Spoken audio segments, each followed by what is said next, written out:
Hi, I'm Alan, and today I'll be talking about variable decomposition for profit inequalities and optimal ordering. This is joint work with the co-authors listed on this slide. So let me begin with some background on the problem. So we study the problem of profit inequalities, which are a fundamental problem in online decision making. And the general setup is as follows.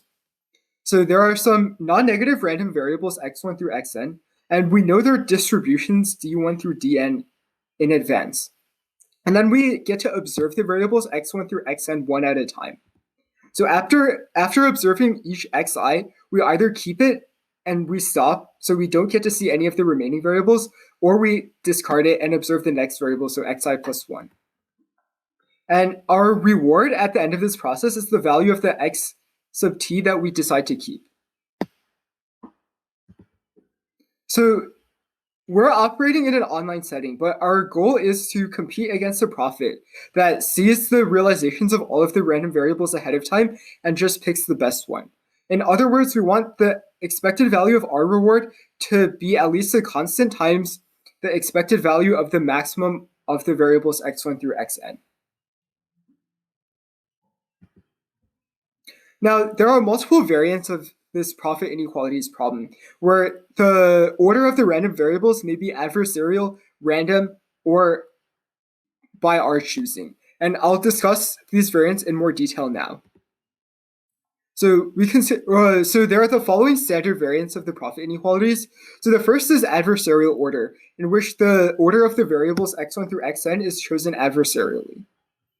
And so, unfortunately, in this case, one cannot do better than an approximation ratio of alpha equals 1/2, and it's also not hard to achieve this. So there's nothing too interesting to say in the adversarial order case.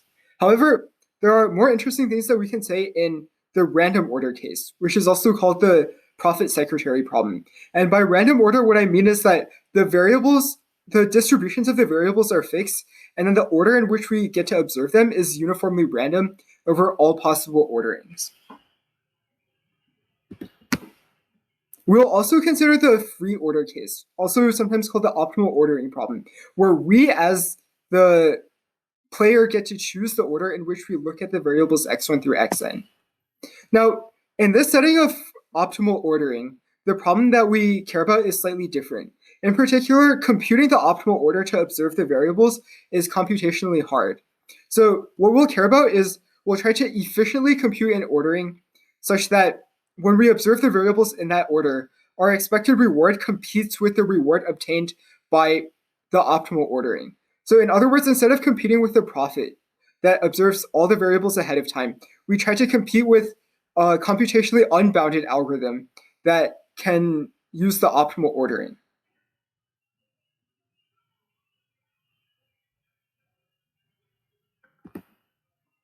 So now I'll survey a few pieces of previous work on profit inequalities. So first, we'll consider some previous work on random order profit inequalities.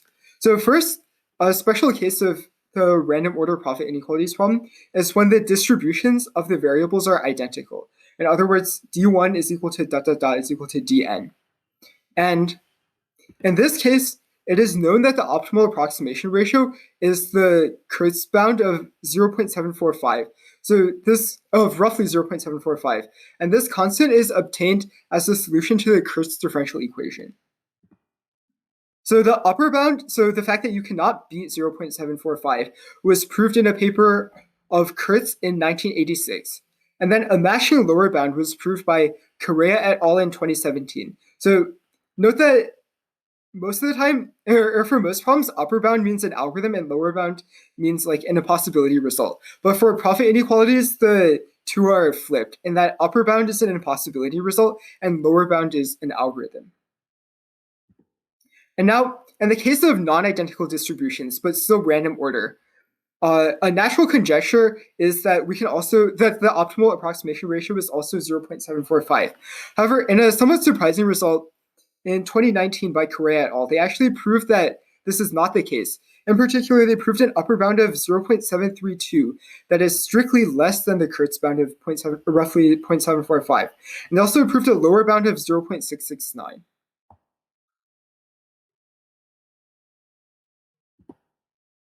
So our contributions in the random order case are as follows. So we actually proved that for any profit inequalities instance, if we can remove a constant, so poly 1 over epsilon variables, then the resulting instance, x prime, with these variables removed, we can achieve a beta minus epsilon approximation. So in other words, what this means is that by removing a constant number of variables, we can essentially achieve the Kertz bound. Note that the number of variables that we're removing is poly 1 over epsilon and independent of n. So our result is tight because in the IID case, one cannot beat 0.745, and our result is tight in the IID case. And also, another way to reformulate, or another way to understand the result is that we're saying that the obstruction to getting the Kertz bound for non-identical distributions is witnessed by a constant size set of variables. As an application of this result, which we call imperfect prophets, we have the following corollary, which deals with a variant called frequent instances. So we say an instance is M frequent if every distinct distribution among x1 through xn appears at least M times. And then as a corollary of the imperfect prophets result, we prove that for a frequent instance with frequency poly 1 over epsilon, we can achieve a beta minus epsilon approximation, i.e. we can essentially achieve the Kertz bound. And this result is also tight, again, because we cannot be 0.745 for IID variables. And it improves upon a previous bound of 0.738 shown in a paper in 2017. I'll also briefly discuss our contributions in the free order case. And so there hasn't been as much work on in the free order case or on the optimal ordering problem. So I'll sort of talk about our contributions and previous work together.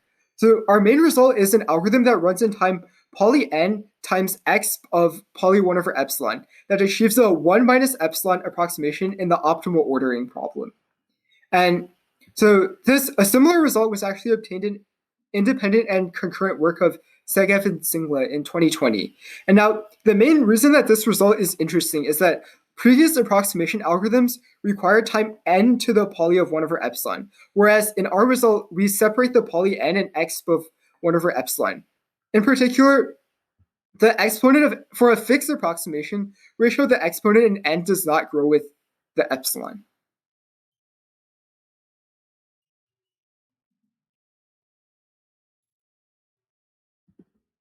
With the remaining time, I'll go into a bit of an overview of the technical tools that go into the proofs of our main results.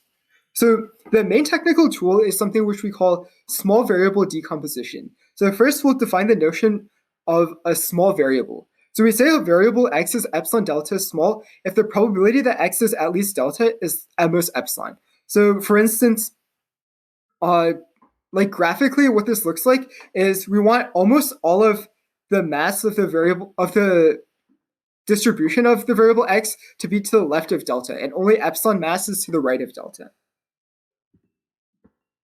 And now, so I won't be able to go into too much detail, but so a very vague reason why small variables are convenient to work with is that we can use approximations like the exponential approximation, because the cumulative density function of a small variable is small anywhere that's like bigger than delta. So we can say approximate 1 minus f of x with e to the negative f of x. And now, the first like sort of formal result that captures why small variables are very convenient to work with is that for random order profit inequalities where the instance consists of small variables, we can achieve the Kertz bound. So more formally, if we have a set of variables that are all epsilon 0 small, then there's a policy for random order profit inequalities that achieves an approximation ratio of beta minus O of epsilon. And so the proof is based on the proof of Correa et al. For the identical distributions case. But really the key ingredient is that exponential approximation that I mentioned on the previous slide, losing at most like a factor of epsilon, a factor of 1 minus epsilon when we sort of approximate like 1 minus f of x with e to the minus f of x. Now I'll talk about the main technical tool that allows us to sort of reduce an arbitrary instance to some constant size instance and some small instance.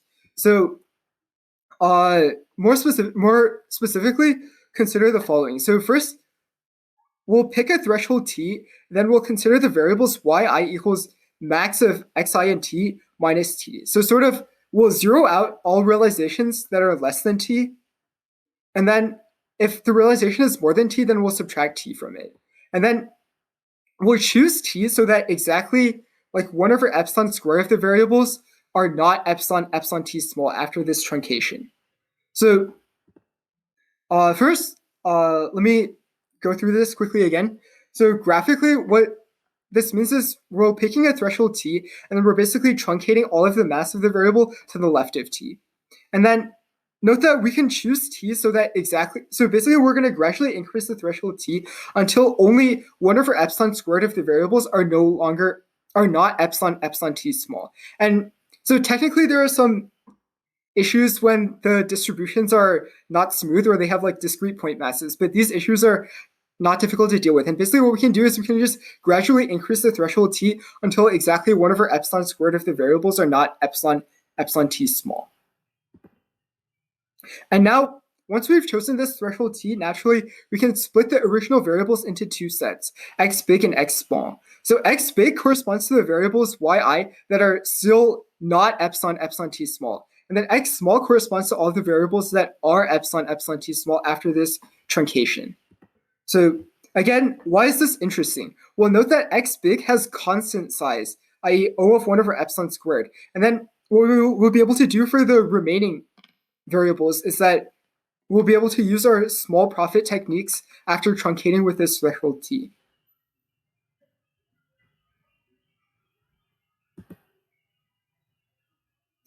So with this technical framework in mind, I'll show how this framework applies to prove our result for imperfect profits. So what is our policy going to be? So for the first 1 minus epsilon times n steps, so there are n variables, we'll use the small profit strategy whenever we see a variable in x small. So we'll ignore values below the threshold t, and otherwise we'll use like this small profits policy when the value is above t. And then we'll also ignore the variables in x big. And then when there are only epsilon times n variables remaining, we'll just accept the first value that we see that is at least t. Now, why does this type of policy work?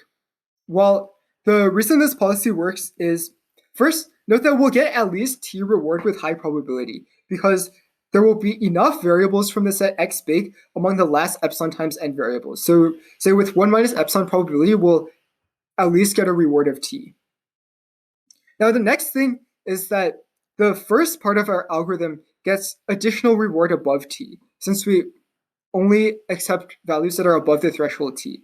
And in particular, since we're truncating all the variables at t and then using our small profits algorithm, which achieves the Kertz bound, what we essentially get is we get beta times sort of the expected reward above t.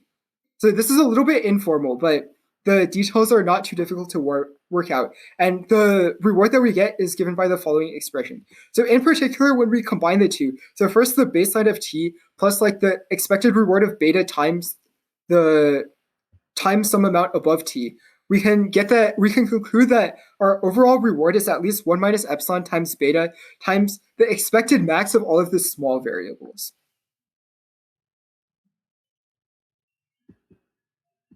So recall that on the previous slide, I've given a sketch of why our algorithm achieves a reward of at least 1 minus epsilon times beta times the expected max of the small variables. So this already says something somewhat interesting, because if we remove the variables in x big, so a constant number of variables, and only allow the profit to see the small variables, then we get a beta approximation compared to the profit. However, to prove our full imperfect profits result, we need to do a little bit more work because we're using all of the variables. We're using x small and x big, but the Prophet is only allowed to see the variables in x small. On the other hand, if the expected max of x small is at least 1 minus epsilon times the expected max of everything, then we would be done because we can just plug this inequality into the top inequality.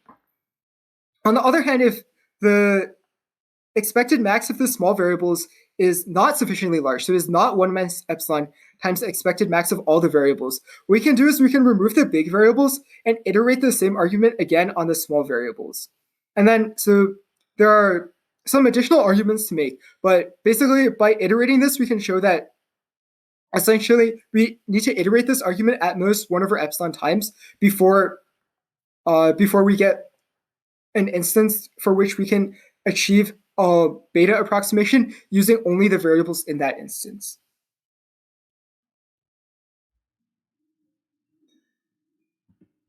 Cool. So now let me briefly conclude the talk by summarizing the main contributions and takeaways. So the main technical tool we introduce is this tool of variable decomposition, where we choose a threshold t, truncate the variables at this threshold t, and then split the variables into big and small sets. And now the reason this is interesting is we can ensure that there are only a constant number of big variables, and then we can use the small prophet techniques to deal with the small variables. And so we are able to apply this variable decomposition technique to solve a variety of problems, such as imperfect prophets, frequent prophet instances, and also the optimal ordering problem. And now, the main question I would like to leave the audience with is whether there are other problems that can be solved with this variable decomposition technique, because I think this technique is more general than just the instances that we have applied it to, and I believe that there could be many more interesting applications. And so that's all for the talk, and thanks for listening.